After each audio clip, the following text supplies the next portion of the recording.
Hello friends, welcome to my channel. दोस्तों, आज इस वीडियो में इस क्वेश्चन को सॉल्व करेंगे। क्वेश्चन क्या, एक बार पढ़ लेते हैं। क्वेश्चन है, a shopkeeper mark up the price of his product by 40%।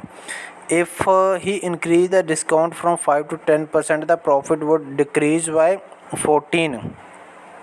How much profit would he earn if he gives a discount of 20 on the market price? तो यहाँ पे दोस्त एक शॉपकीपर है, उसने जो भी उसके पास प्रोडक्ट है उसका जो रेट कॉस्ट प्राइस है उसके ऊपर उसने 40% बढ़ा के उसका MRP लिख दिया है। मतलब मान लीजिए अगर उसका जी 100 रुपये का प्रोडक्ट है तो उसने 140 उसका MRP लिख दिया 40%। 100 रुपये का 40% कितना होता है, 40 होता है। तो 40 बढ़ा के, मतलब 100 रुपये का था, 40 बढ़ा के तो 140 लिख दिया उसने। ठीक है, उसके बाद क्या बोल रहा, वो 140 का जो MRP उस पर डिस्काउंट दे रहा है। वो कितना दे रहा है, 5% दे रहा है, 10% दे रहा है। और अगर वो 5% दे रहा है, जो भी अमाउंट आ रहा है, फिर वो 10% दे रहा है, उसका जो भी अमाउंट आ रहा है, इन दोनों का जो डिफरेंस है वो है 14 रुपये। मतलब अगर वो 5% डिस्काउंट दे रहा है, मतलब अमाउंट तो ज़्यादा होगी। 140 का अगर आप 5% निकालोगे तो अमाउंट ज़्यादा रहेगी, लेकिन वहीं अगर 10% दे रहा है तो अमाउंट थोड़ा कम हो जाएगा। वो कितना कम हो रहा है, वो 14 रुपये कम हो रहा है यहाँ पे। तो चलिए मैं एक बार स्टार्टिंग से चलते हैं इसको, क्वेश्चन को। कॉस्ट प्राइस मान लेते हैं यहाँ पे एक्स, मैंने इसको ऑलरेडी सॉल्व कर रखा, मैं आपको एक्सप्लेन करूँगा। तो इसका कॉस्ट प्राइस हम मान के चलते हैं कि एक्स है। कॉस्ट प्राइस का वैल्यू निकालेंगे हम इस क्वेश्चन में। तो कॉस्ट प्राइस एक्स है तो MRP क्या हो गया, जैसे मैंने भी आपको बताया कि उसने 40% बढ़ा के बताया, तो MRP हो गया 140/100x। तो ये कट करके 7/5x आ जाता है। तो अगर उसका कॉस्ट प्राइस x है तो उसका MRP होगा 7/5x। ठीक है दोस्तों, ये MRP आ गया। अभी जो वो डिस्काउंट दे रहा है, डिस्काउंट किस पे होता है दोस्तों, MRP पे होता है। जो रिटर्न लिखा रहता है प्राइस, उसके ऊपर डिस्काउंट उसी पे होता है। तो MRP कितना है अभी प्रोडक्ट का, 7/5 है। तो उस पर वो डिस्काउंट दे रहा है 5% और 10%, और दोनों का डिफरेंस है 14। तो यहाँ पे 7/5 इंटू 5% डिस्काउंट।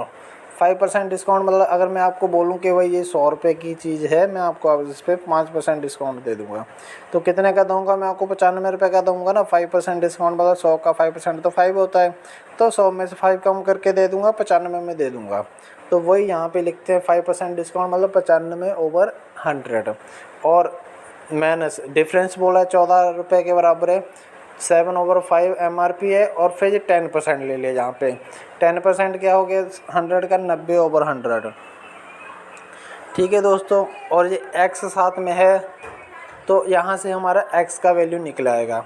7/5x था, ये कट कर गया, ये पूरा कट करके 1.33x आ गया, और ये वाला कट करके -1.26x आ गया, = 14। तो x का वैल्यू यहाँ से हमारे पास आ गया 200। और x क्या दोस्तों, x हमने कॉस्ट प्राइस माना है यहाँ पे, तो ये x हमारा कॉस्ट प्राइस कितना आ गया, 200। तो अगर कॉस्ट प्राइस यहाँ पे 200 आ गया तो MRP क्या होगा दोस्तों, MRP है 7/5x। तो 7/5x कितना है, 200। x क्या है, कॉस्ट प्राइस, तो 280। MRP हमारा 280 आ गया। तो हमें यहाँ पे दो चीज़ें पता चल गई है, कॉस्ट प्राइस पता चल गया और MRP पता चल गया है। अभी इन्होंने लास्ट में क्या बोला है, how much profit would he earn, profit कितना अर्न करेगा वो। तो प्रॉफिट क्या होता है दोस्तों, प्रॉफिट होता है कि जितने में मैंने ये ख़रीदा था या मेरे को पड़ा था, मेरा जो कॉस्ट प्राइस था, जो मेरा खर्चा आया था इसके ऊपर, और जितने का मैंने बेचा है इसको। अगर मेरे को ये 100 रुपये का खर्चा आया, 100 रुपये बनाने में लगा कोई प्रोडक्ट, और मैंने 120 रुपये का बेच दिया, तो मेरे को प्रॉफिट कितना हुआ, 20 रुपये प्रॉफिट हुआ। तो यही है दोस्तों, यहाँ पे हमारे पास कॉस्ट प्राइस है, इसका MRP है, वो MRP पे 20% डिस्काउंट दे रहा, लास्ट लाइन में लिखा हुआ है। अगर वो 20% MRP पे डिस्काउंट दे रहा, तो हम MRP पे यहाँ पे 20% डिस्काउंट देख लेते हैं कितना बन रहा है, और वो अमाउंट 200 में से कितना ज़्यादा है उतना ही उसका प्रॉफिट होएगा। तो MRP 280 आ गया। तो SP सेलिंग प्राइस क्या हुआ उसका, वो बोल रहा है कि मैं 20% डिस्काउंट दे रहा हूँ MRP पे। MRP 280 है, इसका 20% डिस्काउंट मतलब 80/100। 20% डिस्काउंट वही जो मैंने अभी पहले आपको समझाया कि 100 में से माइनस कर दोगे 20 तो 80 आ जाएगा। 80/100 तो ये आ जाता 224। तो उसने जो प्रोडक्ट ख़रीदा, जहाँ उसने बनाया, उसका जो खर्चा आया वो 200 रुपये था। जब उसने बेचा 20% डिस्काउंट दे के MRP पे, तो वो बिका 224 का। तो 24 रुपये का उसको फ़ायदा हुआ। तो प्रॉफिट यहाँ पे उसका 224 माइनस 200 इज इक्वल टू 24, जो कि उसका प्रॉफिट हुआ। तो उम्मीद है दोस्तों समझ आ गया होगा। सिंपल था। वीडियो देखने के लिए धन्यवाद। जय हिंद।